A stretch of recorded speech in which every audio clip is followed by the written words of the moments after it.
अब हम बिहार इलेक्शन पे चलेंगे। बिहार इलेक्शन में एक और बात जो मैं आरंभ में ही बोलना चाहता हूँ, और वो बोलना आवश्यक हो गया है क्योंकि माहौल जिस तरह का भी सोशल मीडिया पे मेरे विरोध में भी चल रहा है और अन्य लोगों के विरोध में जो मेरे समर्थक हैं उनको लेकर के।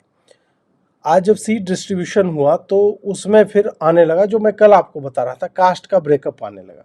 जो कल प्रशांत किशोर स्वयं कर रहे थे, आज कुछ लोगों ने कास्ट का ब्रेकअप निकाल लिया कि राजपूत का परसेंटेज कितना है और टिकट कितना मिला है, ब्राह्मण का परसेंटेज कितना है, टिकट कितना मिला है, भूमिहार का कितना है, कितने को मिला, वैश्य का कितना, ऐसे करके निकाला।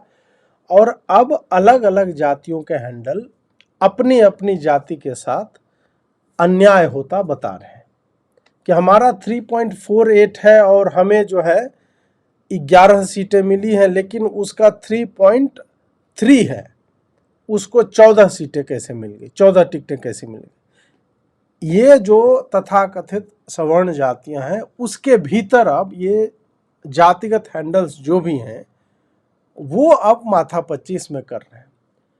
और मैं इस पे जो भी लोग ये सब कर रहे हैं इनसे कहूँगा कि ये सब मत करो। एग्जैक्टली इन्हीं कारणों से आप जब कोई अच्छा विषय भी उठाते हैं आरक्षण को लेकर, तो आरक्षण में तो ऐसा नहीं है कि ब्राह्मण या राजपूत या भूमिहार या अन्य जातियां जो हैं सवर्ण वो अलग अलग रूप से प्रताड़ित हैं, ऐसा तो है नहीं। सब एक तरह से प्रताड़ित हैं, या नहीं भी हैं तो सब अपने 50% जो है उसको ब्रीच ना किया जाए उसको लेकर के लड़ रहे हैं। हमारी सारी लड़ाई इसी बात को लेकर है जो मोहन यादव वाले केस में हुआ। फिर आप जब बिहार चुनाव के समय में ये सब करने लगते हो, आप देखो कि कितनी चीजें हो गई इतने दिनों में।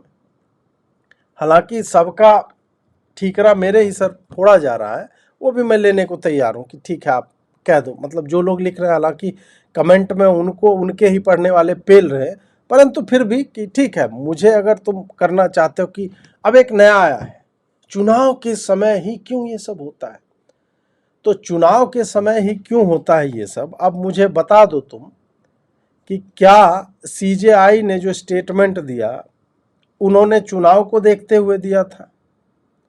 राकेश किशोर ने जो किया क्या वो बिहार चुनाव को देखते हुए कर रहा था? उसको भी कोई संचालित कर रहा था? मोहन यादव जो 73% का लाए, क्या वो भी बिहार चुनाव को देखते हुए लाए थे? अनिल मिश्रा ने जो स्टेटमेंट दिया क्या वो भी बिहार चुनाव के ही उसमें हुआ था?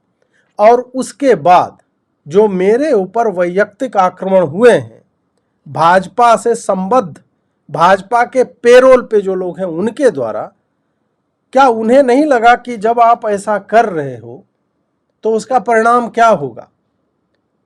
उन्होंने एक भी बार नहीं देखा कि जिस समय ये लगातार चल रहा है, ये बिहार चुनाव का अनाउंसमेंट हो गया, जिस समय ये पूरी सवर्ण गैर सवर्ण की राजनीति मोहन यादव वाले इशू से ये 2 सप्ताह से चल रही थी, आपको उसी समय पे ये जानबूझ करके जितने भी लोग आरक्षण को लेकर के सशंकित थे उन पे अटैक करने के लिए उससे अच्छा और कोई मौका नहीं मिला।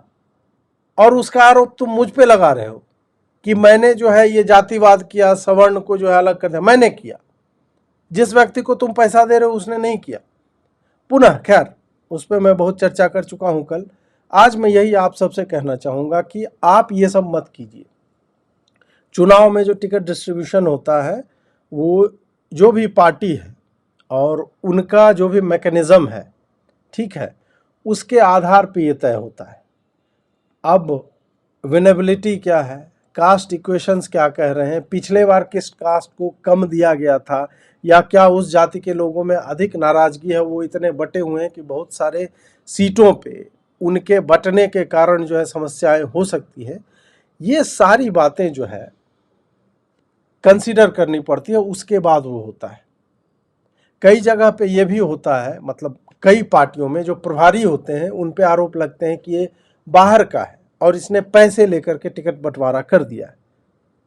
ये भी है, मतलब महागठबंधन हो, एनडीए हो, महाविकास अघाड़ी हो जाता है, जो भी है, आप इस तरह की बातें भी पढ़ोगे, सुनोगे। जो इंटरनल सर्वेज होते हैं उसके बिल्कुल विलग जा करके बहुत सारे लोग जो है वो टिकट का भी डिस्ट्रीब्यूशन करते हैं।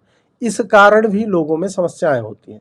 परंतु मैं फिर भी कहूँगा कि आप इसको जाति और फिर अब क्या मान लो कि एक मैं जैसे भूमिहार हूँ, अब मैं रोने लगूं इस बात को लेकर के कि यार मेरे जाति वाले को जो है इतना ही दिया, फिर मैं कहूँगा नहीं मेरे गोत्र वाले को कितना मिला है।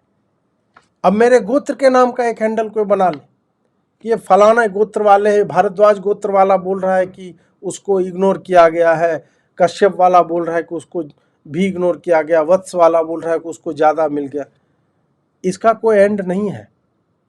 आप ज्यों ही इन छोटी छोटी बातों को लेकर के ऐसे समय में उलझने लगते हो, आप फिर उन लोगों को एम्युनिशन दे देते हो जो आपके ऊपर जातिवादी होने का आरोप केवल इसलिए लगा रहे थे क्योंकि आपने आरक्षण के विरोध में बोला। Don't give that opportunity to them. उनको ठीक है, उनको इस बात पे उलझने दो कि वो दीपिका पादुकोण को डिफेंड कर रहे हैं, करने दो उनको डिफेंड। ठीक है, वो जो है फलाना व्यक्ति को कर रहे हैं कि वो बहुत बड़ा एकदम से वो अभी दक्षिण पंथ का सबसे बड़ा विचारक है क्योंकि यार हमारे पास कोई था नहीं, ला के हमारे लिए नैरेटिव बना रहा है, लार्जर पिक्चर देखो, ये सब जो कर रहा है करने दीजिए उसको। उसमें उसको वैसे ही लोग गाली दे रहे हैं। परंतु जो ही आप ये ब्रेकअप लेकर के आते हैं कास्ट वाला और परसेंटेज पॉइंट के आधार पे जब ये करने लगते हैं ना 71 में हमें इतना मिला, फिर तो यार वही बात हो गई ना कि फिर तो वो जो गैर सवर्ण जातियां हैं उनको तो फिर परसेंटेज के हिसाब से नहीं मिली है सीटें। आप 3-3% पे उलझे हुए हो कि मेरा 3.52 है मेरे कास्ट का और उसका 3.3 है, तो 5-2 वाले को एक सीट एक्स्ट्रा मिलना चाहिए, इसको कम।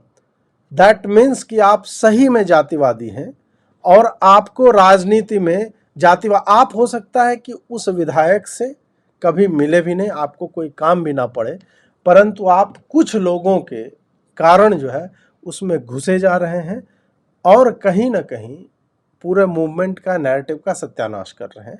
ऐसा मत कीजिए। ऐसा एक हमने एक्सपेरिमेंट जो है 2024 के यूपी वाले लोकसभा चुनाव में हम देख चुके हैं, हम भुगत चुके हैं उसको।